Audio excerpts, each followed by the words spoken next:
For the first time since they decided to go after the cosmic seed, the Guardians of the Galaxy meet an obstacle. From the previous episodes, we know that they have been following the points that the map has shown them. Each location has a trace amount of cosmic seed energy. Once the box has absorbed that energy, it will show the next location. After saving the Inhumans from the Crystal Plague and letting the box absorb the energy, no more coordinates are showing up. Everyone agrees that it's finally time for them to go to Spartax to find out more about the cube. Except for Quill. Perhaps he's afraid to discover his true heritage. After all, he knew he was a full human being before knowing that he is half Spartax. They all fight for navigation control when Groot shows them that the box is glowing. It leads them to planet Retzimo. It's a deserted place, with no signs of the cosmic seed except for its energy. However, they do find an abandoned temple of Asgard. At the entrance, there's a plaque that says, "In honor of the truce between Asgard and Spartax." There are almost no valuable artifacts inside. Rocket sees a metal chest plate placed at the foot of one of the statues. Gamora recognizes the statue as Loki, the Asgardian Prince of Mischief. She warns them not to get on the gods' bad side. Just then, the Black Order appears. They are an underground gang working for Thanos. They attack the Guardians. They easily beat them, thanks to Supergiant and her bitterness toward Quill. Only Rocket remains unharmed. Seeing no other choice, he puts on the chest metal plate. Suddenly, a full-bodied, robotic armor suit grows out of it. Rocket is in its pilot chamber. He easily knocks out the members of the Black Order, including Supergiant. Again, Gamora recognizes the suit as the Asgardian destroyer armor, a powerful artifact that should not be messed with. There's truth in it, especially since Rocket feels something is manipulating his mind while he's inside the armor. It seems to be amplifying his violent tendencies. Gamora decides to bring it to the broker at Nowhere. He may know how to properly return the suit to Asgard. During their journey to Nowhere, Rocket and Quill examine the suit. The raccoon gets the idea that something may happen if he connects it to Quill's helmet. But nothing seems to be happening, although he's getting some readings that the suit can mess with brain waves.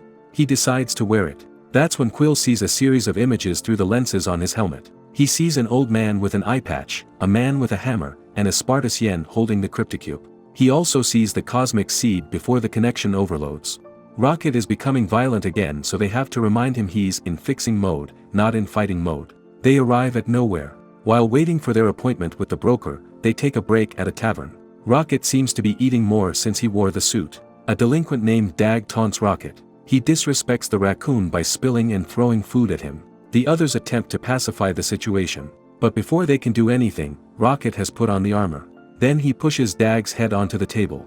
This time, it seems like he is not heeding his friend's warnings.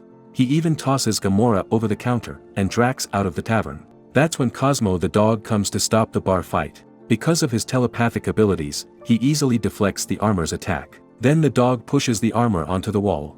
This makes the armor retract, revealing an unconscious Rocket. But a few seconds later, it returns to its full-bodied size, grabs Quill, and flies out of the bar. The Asgardian destroyer flies up to the dome, where it delivers Quill to the Prince of Mischief himself, Loki. He takes the cryptocube, then insults Quill. How can a lowly thief like him operate a unique artifact of Spartacian royalty? Now that gets Quill's interest. Just then, Gamora and others arrive in their space pods. Loki orders the armor to grow as gigantic as possible. It steps on Drax, then grabs a handful of dirt and soil and throws it toward Quill and others. It looks like a landslide from their perspective. But all hope is not lost. Drax lifts the foot stepping on him and pushes it forward, making it lose its balance. What comes after is a fight between two destroyers. Unfortunately, in the end, Drax gets defeated. Afterward, the armor grabs Rocket and is about to end him. Just then, Quill manages to steal the box, just as Rocket manages to escape the armor's grasp. They all fly out and into the giant head. The armor gives chase. The Guardians go inside an empty chamber. They need to have a plan because they can't outrun the Asgardian destroyer forever. Quill has a plan, but it's too risky. The armor catches up to them. Drax walks forward for a rematch. But even he knows the armor is too powerful. Loki comes and is delighted about how the Guardians looked cornered. Drax taunts him, saying the armor is a coward for not showing its face. Very well, Loki says. Show him your true self, he orders the armor. What Loki doesn't know is that he's fallen for their plan. They need Rocket to get inside again and wirelessly connect it to Quill's head. That way, they can get control of the armor. And that's what they did. For good measure, Groot grabs Loki's staff. The Prince of Mischief has no more hold on the armor. So Rocket goes all out stumping Loki to the ground. Quill tells him he needs to disconnect, but Rocket keeps on punching Loki, overcome by the violent tendencies of the armor. Quill reconnects and saves Rocket from becoming mindless. Rocket gets out of the armor. A few moments later, the armor comes back to life. It inserts Loki inside it and flies back to their home. Now that they have no more reason to go to Asgard, they leave nowhere. Quill finally decides to go to Spartax.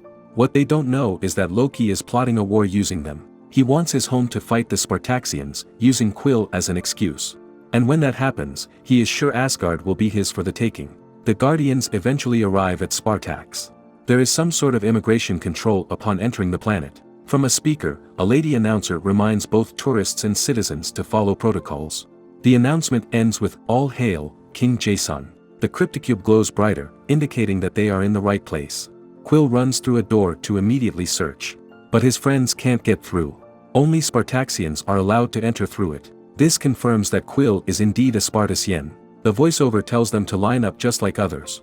Who knew space creatures also needed to queue and pass immigration? So far, Gamora, Drax, and Groot all passed the inspection.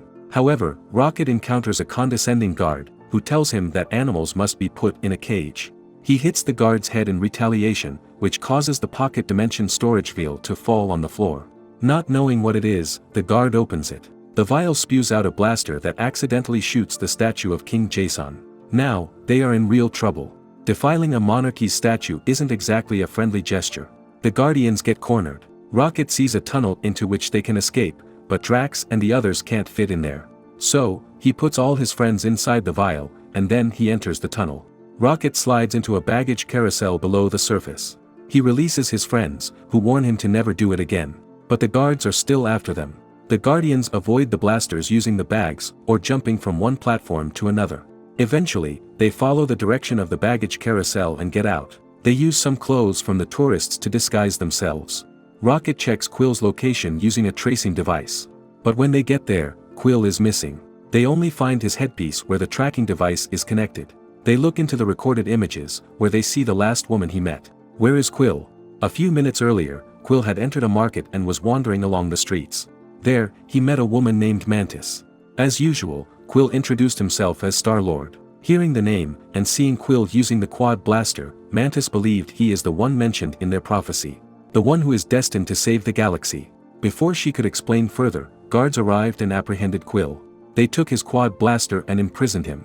Apparently, the weapon can only be used by Spartacian royalty, so the guards thought he stole it. In the present, Gamora and the others decide to look for the woman with the antenna. But they don't need to go further. Mantis has presented herself to them. She tells them that Star-Lord has been apprehended and needed rescuing. Knowing that they are his friends, she leads them to a place where they can infiltrate the castle. They enter a tunnel, which leads them into an empty, triangular chamber. One wall has a simple symbol engraved on it. Without any warning, it starts to shoot waves or fire at them. Groot and Drax protect them from the fire. Mantis explains that King Jason has mastered the 4 elements. He used these elements as replacements for technological security. She adds that if they are the true friends of the Star-Lord, they can overcome anything if they believe. However, the Guardians know better. Drax throws a boulder at the wall, right on the symbol. The fire stops instantly. Just then, the platform they're standing on raises them to the next chamber. This time, a different symbol is on the wall, which starts to produce a whirlwind. Gamora uses the wind to fly closer to the symbol. She taps it, which stops the whirlwind. But it doesn't end there. Blocks of wall start to enclose them. A new symbol appears, but the ways toward it are so narrow. Groot elongates one of his limbs to tap the symbol. Instantly, the movement stops. But they are enclosed in one small chamber, with one tiny opening. Then the chamber fills with water. Drax sees the new symbol that fills them with water, but they are too far from it. The rocket swims toward it and taps it. Immediately, a hole opens and drains all the water. A wall slides, revealing a tunnel. They all get out and proceed to where Quill is held. Thankfully, he hasn't escaped yet when they get to his cell. Mantis tells him she believes in him as the Star-Lord. If he believes in himself, then he can open any doors or chambers he wants. Although, it could be because he's half Spartaxian, and the codes can read his DNA and grant him access. All these belief thingy that Mantis says are becoming tiresome to hear. They all proceed to the royal court, where 4 robots meet them. Of course, these robots are guarding the room, so they start attacking the Guardians. Mantis insists they must believe to stop the attacks. The problem is, it only works for Quill. He orders the robot to destroy one another. It is then that King Jason himself appears. At first, he bravely faces Quill and the others. He points his blaster at them, and Quill does the same. When Jason sees the blaster, he realizes the man in front of him must be Peter Quill. He explains that he crashed on Earth years ago. Meredith Quill was the one who nursed him back to health. He fell in love with her, and Quill was born. But he had to return to Spartax. He left his blaster and the name Star-Lord for the son he never saw. So technically, Quill is a prince of Spartax. That's the main reason he can operate the Crypticube and the blaster, both of which are made by Spartaxians. However, one person is not okay with this. Mantis intends to harm the king, because she believes Jason is a false ruler. But she gets apprehended immediately. Quill asks his father if he knows about the cosmic seed. Jason only says it's a long story and he'll tell him after he attends to some matters. That some matters is actually talking to Thanos. It turns out, Jason is working for the Mad Titan. The Guardians may be in for a treacherous time at Spartax.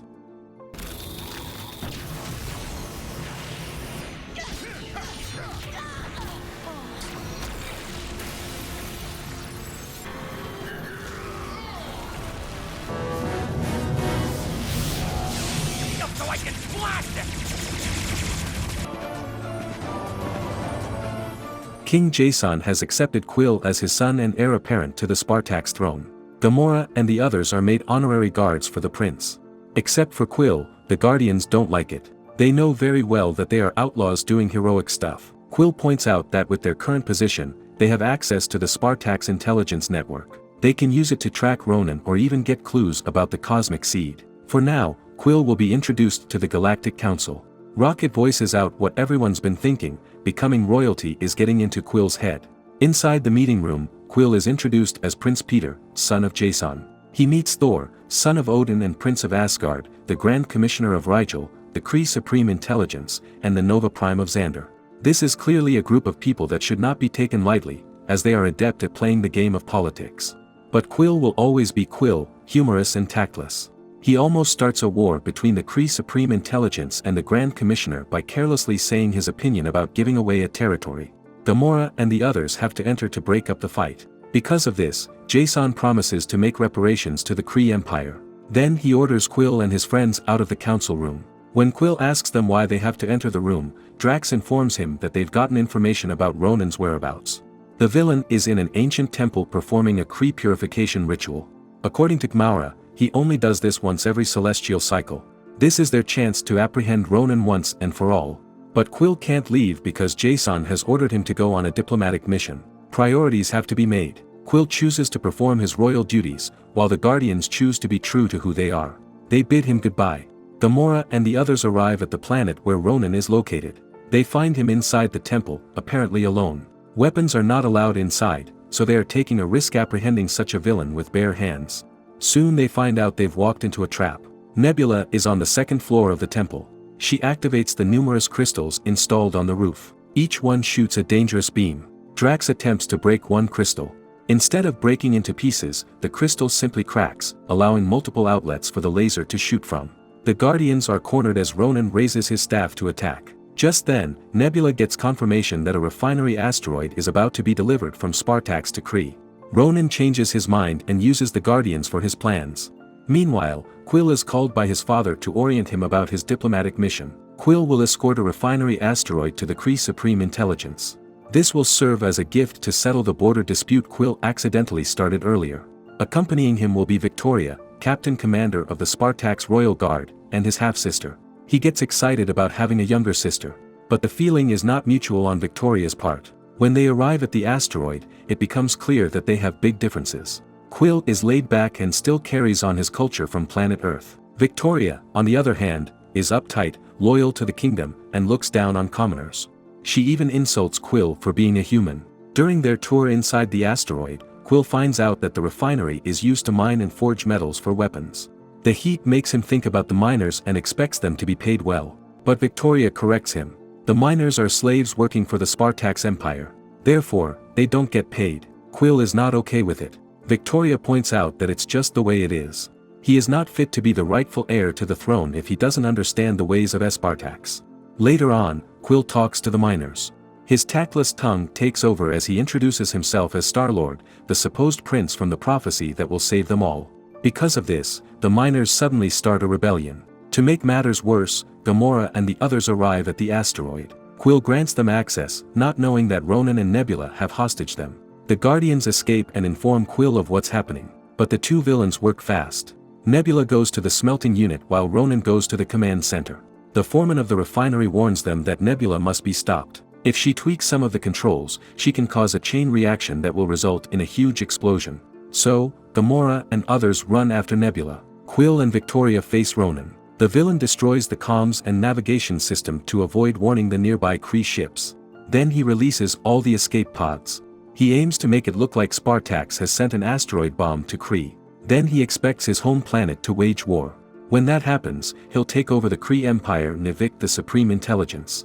He beats Quill and Victoria, but they manage to escape. The two meet up with Gamora and others in the smelting unit. Nebula has returned to the Dark Aster. Rocket confirms that she has set a chain reaction, but he can redirect the explosion so that no one will get hurt. So everyone sets to work as Rocket and Quill instruct them. Unfortunately, Ronan discovers their plan. He returns to make sure everything will go well. He finds Drax in a smelting unit. They fight, until he throws the destroyer toward a large tank of melted metal. Drax gets up and tips it toward Ronan, who hasn't had the time to escape. He gets covered in molten metal and solidifies. At the same time, the explosion is about to commence. They all ride on Victoria's ship and escape, just in time to witness one of the most extraordinary explosions. It's like witnessing a small star collapse. It hits the Dark Aster and destroys it. Thankfully, no Spartaxians, nor Kree ships, get hurt from the explosion. Victoria realizes her brother may be a childish buffoon, but he has his heart in the right place. When they get back to Spartax, she allows Quill to explain what happened. Wrong move. The Supreme Intelligence thinks they are after his life. Jason may have to prepare yet again another gift to pacify the Kree leader. A few days later, a commemorative ceremony is being held in honor of the new statue of King Jason. Thor and his sister Angela are the guests for this ceremony. At first glance, everyone looks happy for the event. Well, as citizens of Spartax, they have to revere the king or any images of him. In a whisper, Quill asks his father when he'll tell him everything about the cosmic seed. Unfortunately, Angela hears this. She easily gets affected by the topic of this artifact and for a good reason. The cosmic seed is originally from Asgard, but someone stole it. Jason assures the Asgardians he doesn't have it. He doesn't want his empire to go to war against Asgard. This minor argument would have ended quickly if not for Quill and his tactless manner. He starts name-calling Thor. Then, this escalates to a full-on brawl. It only ends when the newly erected statue of King Jason falls on the citizens. Thankfully, Groot catches it before any more harm is done. After this incident, Jason has had enough. He banishes the Guardians of the Galaxy from the palace. Gamora and the others expect Quill to come with them. However, Quill chooses to stay. He believes he can get more information from his father about the cosmic seed. Plus, the beds are nice, he says. The others get disappointed. Clearly, the perks of being a prince suit Quill more than his friendship with the other Guardians. With that, they decide to pack their things and leave the planet. Later on, Quill confronts his father. He wants to know the truth about the cosmic seed. So, Jason finally relays his tale. He was young back then when he heard of a powerful artifact that can bring peace to the galaxy. Ambitious and confident, he set out to find the cosmic seed against his father's wishes. And he was able to find it. Jason stored the seed inside the cryptocube. On every planet that he stopped, the energy of the seed leaked out of the cube. With this, Quill realizes that the cube must have been absorbing back the energy. The map has not led them to the seed, it led them to Spartax where it all began. Jason continues that it's true he doesn't have the seed anymore.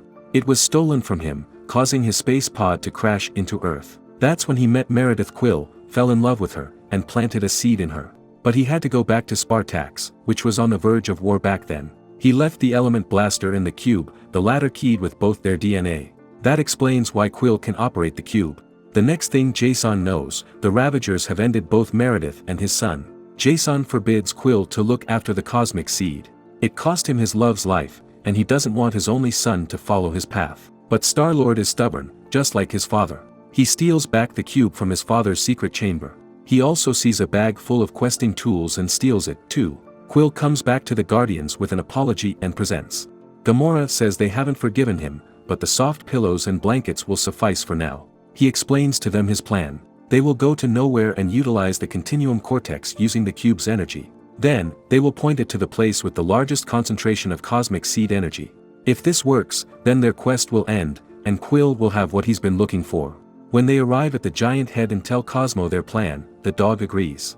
At once, the cortex brings them to the place they least expect. They land on Asgard. Heimdall attempts to apprehend them, but Quill uses a sleeping capsule from his questing tools to take him down. Then they proceed inside the Empire. The cube leads them to a giant, golden tree. According to Gamora, it's called Yggdrasil, the World Tree. It bridges the 9 realms of existence. The only reason why there's a high reading of energy from the tree is that the cosmic seed came from Yggdrasil. Quill prepares his questing tools to go underground and search the roots of the tree. Gamora gets suspicious because she thinks it's very convenient for Quill to just happen by the things they need. But he ignores this. He, Rocket, and Groot go down while Drax and Gamora stand guard. But this plan will not go well. The 3 explore the deep roots of Yggdrasil, unaware of the giant insects that follow them. At the heart of the roots, Quill finds a hollow part where the seed is supposed to be. He is sure about this because Groot suddenly grows his arm. But then, the seed is not there. At that time, the insects start attacking them. They ask their friends to pull them up. But Drax and Gamora are getting apprehended by Thor and Angela. Eventually, the Guardians are caught. They are brought to Thor's court. Quill immediately explains his reasons. He wants to prove that his father doesn't have the seed. This is to prevent encouraging the war between the 2 empires. Thor understands Quill's motivation. In the end, he pardons the Guardians and brings them back to Spartax. Jason appears to be disappointed about his son's exploits. After Thor leaves, he asks his son if he has found the seed. Quill realizes that Gamora is right about the tools. Jason has orchestrated it so that Quill will be motivated to find it and even leaves him with the right tools. Right there and then, he quits being a prince, seeing that he can't fully trust his father. Inside Milano, everyone praises him for the hard decision he had to make. After all, it's not easy to leave a life of comfort behind. Quill says he has not much to lose in leaving the palace, except maybe for those soft pillows. He is about to ask if he can have those back, but unfortunately, they're unnegotiable items. Stop him! Guard! Stop the prince! I know your name. Now let all of Spartax know. Thanks for your key, Dad. Or we could just open it with my dad's key. I told them I need a distraction, not destruction. Drax the Destroyer! Jason is talking to Thanos. The Mad Titan is getting impatient with the way things are going. Jason insists that only his son is capable of looking for the cosmic seed. Their conversation gets interrupted when Quill enters the room. Quill has decided to still go after the cosmic seed. Not for his father, but to prevent further wars from happening. He considers his father's untrustworthiness and Thor's unpredictable behavior to greatly affect the relationship between the 2 empires. Plus, Thanos and Ronan are racing against him for the cosmic seed. They are both bigger threats than Jason and Thor. He slams the cryptobox against his father's chest and says goodbye again. Jason realizes too late that his son has stolen his brooch, which serves as his key for everything. Quill goes to Gamora and Rocket, who are both waiting at the hangar. He plans to search the space pod that his father used when he was searching for the seed. Drax and Groot fly the Milano to serve as a distraction. Once they open the hangar, they see an old-fashioned space pod that looks like it hasn't been ridden in years. But they should not underestimate it. The ship is sentient and capable of making decisions. It points its gun to Quill, before mistaking him for Jason. Instantly, the ship warms up to them, just as the robot guards arrive to apprehend them. Quill asks the ship if they can fly out of the palace. Still thinking that Quill is Jason, the ship agrees. They find out that the ship's name is Rora. She used to have a weird but romantic affair with Jason. Quill uses this information to pose as his dad and search for the ship's log. Rora reminisces about the times they would go on an adventure together. For her, it's been 25 years since she last saw the love of her life. Quill doesn't beat around the bush and asks Rora to see the ship's log back when they were still looking for the seed. Rora corrects him, saying she uses individual widgets for storing information. Then she shows Quill the sequence of events that happened before. Jason had infiltrated Asgard, went deep into the roots of Yggdrasil, and stole the cosmic seed. Quill records these all using his helmet. But he still doesn't know what happened to the artifact. Rora gets sad at this point. She shows him the last widget. They see the Asgardian destroyer armor attacking the space pod. They also see Rora begging Jason to use the seed to turn her into a real human being. The latter pitted his sentient ship, so he gave her the artifact. But this was a trick, as Rora suddenly changes to Loki. The Prince of Mischief had created an illusion to steal back the seed. Before escaping, Loki disabled Rora's system, which led to Jason crashing to Earth and eventually meeting Meredith Quill. Meanwhile, Drax and Groot have just escaped the soldiers and gone outside Spartax. Just then, they receive communications from unknown ships. Of all creatures who want to communicate with them, it's Supergiant and Lucy who try to talk to them. Both are Quill's exes and they've found out that he is now a prince. They want to make him accountable for all the promises he had made to them in the past. Looks like the saying, "Hell hath no fury like a woman scorned," applies universally. The two lady aliens attack Milano. They take Groot and Drax as hostages and insist on knowing Quill's location. Just in time, Quill reaches out to them and gives them his coordinates. He seems to be in a panic and asks them to hurry. But why is he in a hurry when he's safe in Rora's ship? It turns out, while Supergiant and Lucy confront Drax and Groot, Rora finds out that Quill is only pretending to be Jason. The real one has called her and has asked her to return to Spartax. This made her angry for being deceived, despite Quill explaining his reasons to do so. She traps him, along with Gamora and Rocket, inside a hallway and tries to eliminate them. Fortunately, Rocket stops the ship from hurting them. Eventually, Rora calms down and talks to Jason. The king asks her again to bring his son back. Still harboring feelings for him, she obliges him. She prepares for a hyperspace warp in 10 seconds. The three Guardians have no choice but to eject themselves into space despite having no helmets for breathing. Just as Rora returns to Spartax, the Milano appears and brings in Quill, Rocket, and Gamora. Inside the ship, Quill thinks he's safe, but Supergiant and Lucy confront him. Each of them wants to marry him so they can be a princess. He has to lie to them again just to stop them from being rowdy. However, Lucy gets tossed into the navigation system, causing them to enter a planet's atmosphere. Quill manages to prevent them from crashing, but this doesn't stop the two alien ladies from fighting for him. In Spartax, Rora meets Jason again. Instead of a happy and loving welcome, she faces Jason's wrath. Why did she fail to do a simple request? She wants to defend herself, but the king won't hear any more from her. He tells her she's only made of ones and twos and stuffed in a tin can and only created to follow orders. He orders her again to find Quill, or else she'll be turned into scraps. Back on the unknown planet, Supergiant grabs Quill and runs for the hills. Lucy has stolen Rocket's bomb and follows the two traitors. Gamora and the others try to save Quill, but only because they are annoyed that they get involved in his shenanigans.